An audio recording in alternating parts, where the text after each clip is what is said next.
mine a bit of a mistake. You know, in the advertising for this show, Mr. Beast really hyped up Beast City. This is a real amazing city, he said. I constructed it, and it's gonna blow your mind. We built a city in the middle of nowhere. There's just a field. What? And that's just Burning Man. And we pulled up. No, we built like an actual Yeah, city. that's what they do at Burning Man. And I guess it's impressive that he got Amazon to spend money to build doors for people and to construct this tower thing. But I can't emphasize this enough. Nothing has yet happened in Beast City. There is no spectacle to be found here. It's just dumb backyard barbecue type games. Do you know what 10 minutes feels like? Can you balance a water balloon, throw a ball close to a hole?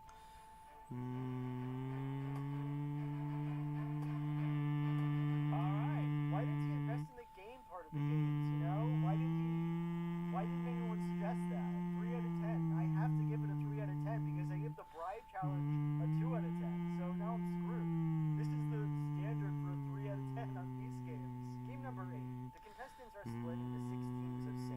Each team has to choose one person to go to the island. Everyone else goes home. Each platform must choose only one player to move on. I'm bored. I don't want to make any more games. That's my Mr. Beast impression. You guys just choose who you want to win the show. The rest of you pack it up and go home. Just play rock, paper, scissors or flip coins or whatever. I mean, that was pretty amazing to watch last episode. So why not play it back? Alright, so you do heads or tails, right? And if you get it right, you move to the next round. I paid for all these people to come to my show. I built a city for them to sleep in. I built toilets for them to piss in. Now they have to play rock, paper, scissors to determine who wins the show that I'm supposed to be making. It's busted, dude. It's busted. It is a busted television show. 1 out of 10, worse than The Bride. On to episode 5. Okay, so episode 5 has this kind of interesting structure. Mr. Beast brings the contestants to a private island worth $1.8 million, and he gives them an option. You can either compete to win the island and potentially be eliminated from the game, or you can just sit this one out, go on a nice vacation. We are going to ask each of you if you want to compete for this island. In the end, 9 people choose to gamble on the island. I actually think this voluntary game structure is quite clever. I mean, one thing that stains Beast games more than anything else is the sheer number of contestants, right? And so taking an episode to just focus on 9 people is a welcome break. In the end, though, I guess we'll see if this structure pays off, if the games, the precious games, are any good. Game 1, hide and seek. The contestants have to find somewhere to hide on the private island, and former Navy SEALs chase after them. These players may look terrified, but remember, they chose this. So honestly, this game was a breath of fresh air for me because it has 2 things that no other game on the show has thus far had. Number 1, a sense of place. The contestants have to make use of this interesting island setting that's profoundly novel compared to every other game on the show, which is literally just involved standing in a square, and shouting that you want other people to go home. Number 2, kind of spectacle. Watching these Navy bugs chase after people, it's something, you know? It feels like an episode of TV. I can't express to you how little episode 1 through 4 felt like an episode of TV. Still, I do have a problem with this game, and it's that it's just too short. The Navy SEALs only find one single person before the game ends, and I really don't understand why. If 3 or 4 people had to be eliminated, it would really test people's hiding abilities, their willingness to wait. It would also test the Navy SEALs in a more profound way. As things stand, the result of the game just feel a bit random, like whichever person the SEALs happened to find first lost, and that could have been anybody. All that hiding for nothing. Anyway, it's fine. I'm gonna give this one a 7 out of 10 because I enjoyed seeing it. Game 2, it's a coconut throwing game. You're each going to take turns rolling or throwing your coconut. Attempt to make it as close to the red line as possible. So I guess we had our taste of the sun, we watched the normal show for a little while. Now we're back to backyard barbecue type games that cost $3 to produce.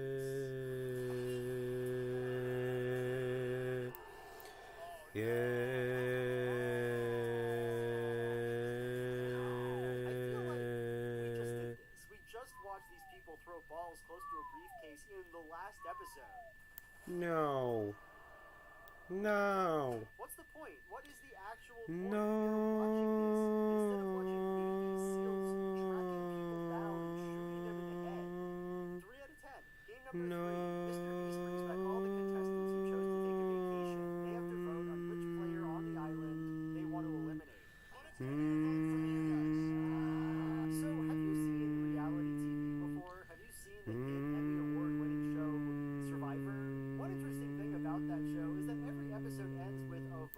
All the contestants have to choose which person they want to eliminate. Natalia, need to bring me a torch.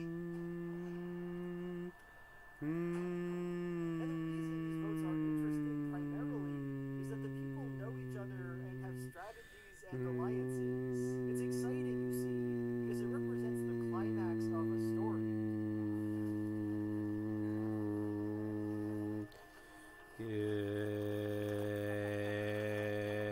Now, I'm not saying Survivor is genius or anything, but when you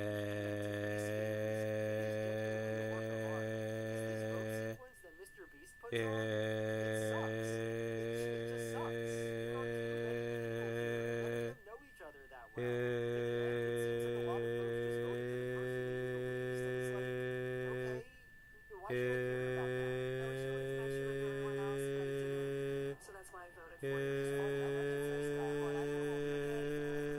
Why are you wasting my time asking the first 50 people which person they haven't talked to very much? It's especially problematic because the guy who gets eliminated, 895, I don't know him any better than the vote people. 895 received 17. 695, you're eliminated. I have no earthly idea who this man is. Why is the show like this? 2 out of 10. Game number 4. This one's kind of annoying to describe, so bear with me. The remaining 5 contestants choose a captain. The captain gets to rearrange 5 boxes, one of which contains an X, and if you choose that one, you go home. The remaining 4 players don't know which box has the X, of course, and the captain can choose how much or how little information he wants to give to each player. So which one will you choose? Which one would I choose? Yes. I'm gonna look down because I'm not gonna guide you. I'm not gonna guide you. I don't really have that much to say about this game. It's not great, it's not terrible.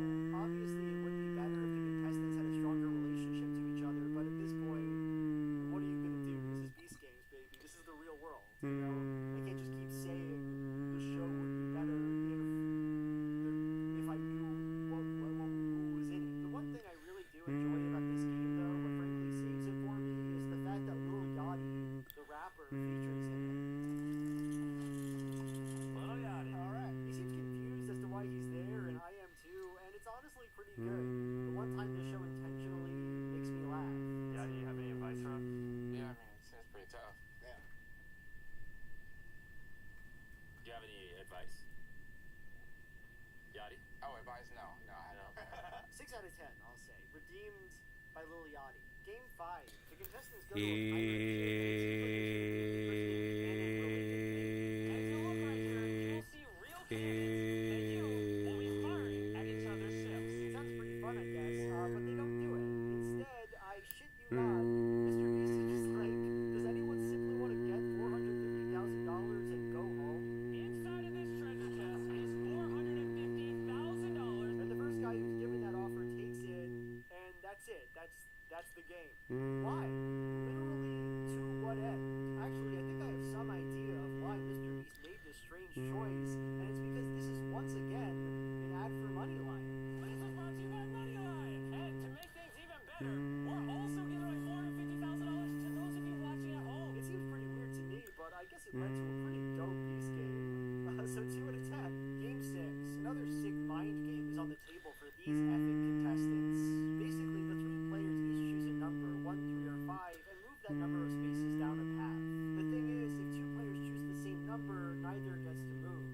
The first person to get to the end of the path moves on to the next round and gets to choose which other person moves on with them. So in principle, I think this game is fine. There could be a lot of strategy and suspense in choosing the right number, and it could have made for a pretty fun game. The only issue, though, is that the contestants don't really play it. Instead of competing against each other, the 2 guys just let the woman win and hope she'll choose to bring them to the final round. They're both helping her win, banking on her choosing them. I'm picking 5 again. I'm also going with 5. And this makes the sequence quite dull and uneventful for obvious reasons. I'm gonna do the right thing. Trust me, I will. I trust you. I trust her. Perhaps it's unfair to blame Mr. Beast for this. After all, he didn't know that the players would essentially refuse to participate in the game he crafted. But I'm not sure it's that simple. Consider for a second what an interesting run-through of this game would have looked like. The players would probably lie to each other a lot, say they were choosing numbers they weren't so as to lead their opponents astray. People would leverage their relationships, try to convince the other players that they were trustworthy. They'd have to come up with a strategy, not just for making one choice, but for making like 5 choices.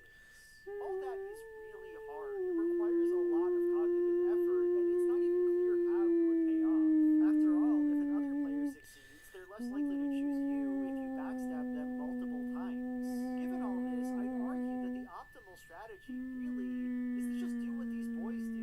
Decide on a player to win and try to convince that winner to choose them over the other guy. I'm okay with us canceling each other out. If she wants to do the right thing, she will repay me back. It's not fun, it's not exciting, it's not really a game, but it gets the job done and does so in a far less effortful way. I don't think Mr. Beast is very good at understanding player psychology, is really the point I'm trying to make. He puts a lot of the work of making the games interesting on the players and doesn't give those players enough motivation to interact with the games in interesting or exciting ways. I'm gonna say 4 out of 10 for this one. You know, it's not horrible, could be a lot better. Game 7. So I'm gonna let Jimmy explain this one, and that's because I actually find his explanation a bit telling and interesting. You guys will open up your briefcases and place the deed in one of them. I will have you shuffle your briefcases while the other person is blindfolded. After both of you have picked up your briefcases, the opposing person will get to choose to steal one of your 2 briefcases, and vice versa. After that occurs, if you only have 1 deed and you only have 1 deed, we will do another round. But if one of you has both the deeds, you will win the island. Even more than the last one, I think this is an obvious situation where Jimmy fails to account for the way you can realistically expect players to engage with high-stakes games. Jimmy goes through this long, 30-second process of explaining the rules. He obviously wants the contestants to use strategy to deceive each other into picking the wrong case. But of course, they don't do that. Why would they?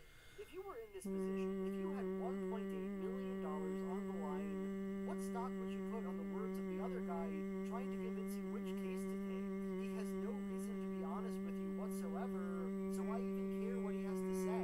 The players recognize this. It's not hard to recognize, and so they just don't play. They take their 50% odds and move on. I don't want to put you in a position where you feel like you have the need to lie. So, I'm going to leave it to fate. You're not going to ask her anything. I'm not going to ask her anything. I know which briefcase I'm going to pick. Do you want to tell him which one is the deed's in? I don't. Mr. B seems, I don't know, a little bit disappointed. You both the deed's in? I don't. Mr. B seems, I don't know, a little bit disappointed. I saw that. Both chose to give very little information to each other. Basically leaving it up to chance. And we're about to see if that paid off. What looks complicated Exactly. and designed here is, for all intents and purposes, just a coin flip. Another coin flip in a game filled to the brim with coin flips. 2 out of 10. By the way, the woman wins this game and gets the private island, and good for her. You know, I was rooting for her. Episode 6. Back to Beast City. Hey there. No need to adjust your TV, or more likely your phone.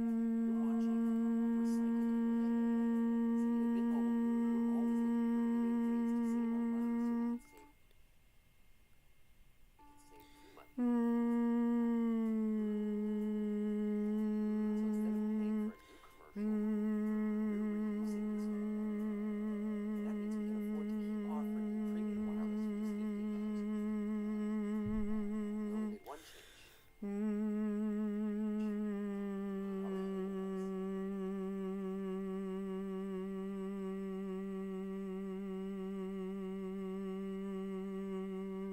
HealthSource RI for Employers provides access to health insurance to more than 1,100 local employers with a 96% renewal rate, a choice of 19 health plans, and guidance from one dedicated team of experts. See how our numbers stack up for you.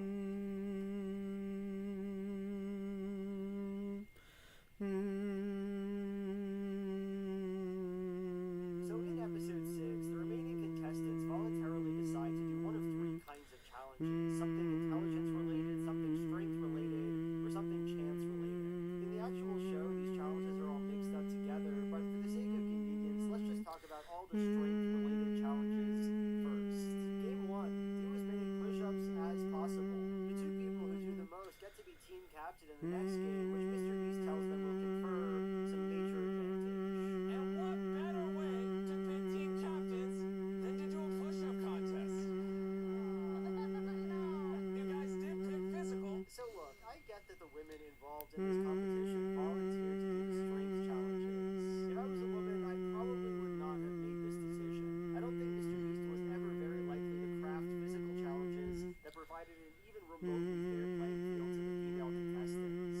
Still, I can't help but think that push-ups are a particularly lame choice. Most women don't have chests and triceps as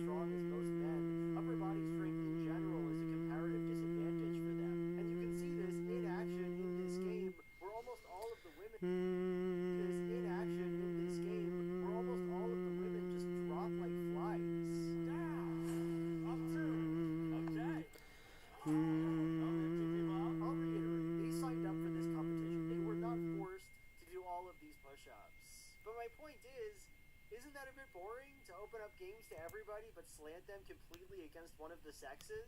Why not squats? Why don't they have to balance on something for a while? You know, that's physical too, right? Whatever. 4 out of 10 to the push-ups. I mean, they're push-ups. Whatever. Who cares? Game 2. The main advantage Game of the captains get 2. is the ability to pick their teams. As it turns out, there are an odd number of players, so the last Game person 2. left unchosen goes home. So, it pains me to say this, but we need an even amount of people on each team. So whoever does not get picked will be eliminated. So 2 problems here. First, Mr. Beast lied. Being captain is not much of an advantage at all. And trust me, you want to be a team captain. No guy who's reasonably strong, who did 30 push-ups instead of the winning 75, is gonna get sent home. Whoever the captains turned out to be, they'd obviously all just nab up the biggest looking men, and so these guys were never at any risk in the first place. The last 4 people standing are all women, and of course they are. It's just really stupid.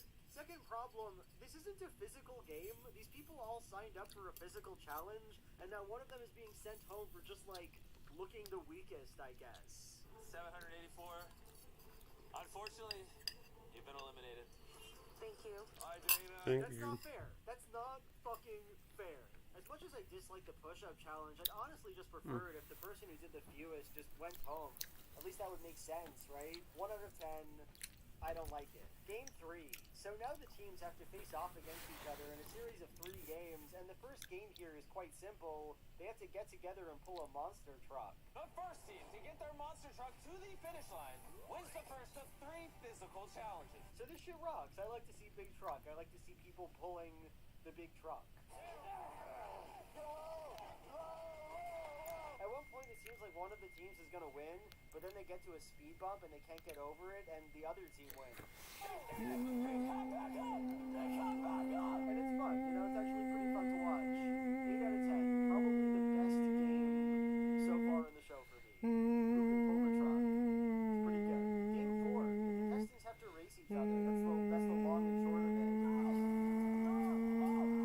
5 out of 10 maybe for the races? I don't know. It's okay. Game 5, the final fitness game. Each team has to nominate one member to hang on a bar for as long as they can. This one's for all the marbles. Who can hang the longest? He's going to drop. Oh my god. You know, it's not that I hate the bar hang challenge or the race challenge, and I even really enjoy, you know, watching them pull big truck. But at some point, I gotta ask, why are there no games? Why no obstacle courses or set pieces or theming or anything? It's just so pared down. Like, I know I made this point already, and I'll try not to make it again, but put some games in the show next time. Beast Game Season 2, try adding some fucking games. 4 out of 10. Game 6. So now we're on to the group who chose to take on the intelligence-based challenge, and you're not gonna believe the first thing Jimmy Beast has them do. I need to know which one of you is the smartest and which one of you is not the smartest. And what better way to do that than to have you all take an intelligence test? Wow. Yes, it's an intelligence test. It's not even a fun intelligence test.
turns him down. Not here for the money, Jimmy. What is happening? I know what I want. I want to eliminate. I've had a mission since I got on to Island. He's furious.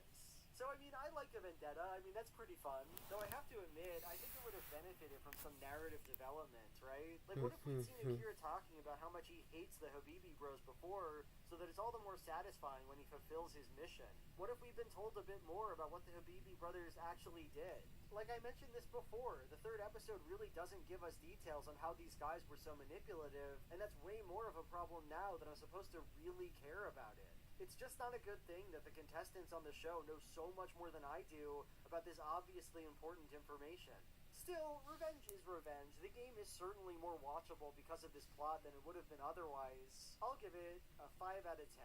Game 8. Okay, so we're on to the final group who wanted to play a luck-based game. First, Beast spins a wheel to determine how many contestants are going home, and it turns out, oh my god, 12 out of 16 players will be.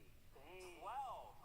Whoa! This section of the game is another money lionette, Whoa. which at this point in my viewing experience Whoa. started to kind of excite and intrigue me. Whoa. Didn't land on this $500,000, which Whoa. means we're giving the $500,000 to one lucky winner watching at home thanks to Moneyline. Anyway, all the contestants stand on platforms, and every round some of those platforms open up, and if you're standing on one of those, you obviously get sent home. So let me tell you something I like about this challenge, and something that I don't like. I like the way that Jeremy is eliminated. He was the guy from the 4th episode who everyone loved because he's a Christian, and when his platform opens up, he, this kind of important character on the show, just goes.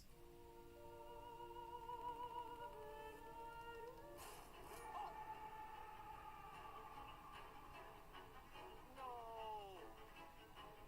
We don't hear another word from him or about him ever again. I don't often think that Mr. Beast's apathy toward the contestants on his show makes for good television, but this is the exception. Like, it's fun, and it contributes to the show's nasty, apathetic energy in a way that feels intentional for a change. Here's what I don't like. The game is over-designed.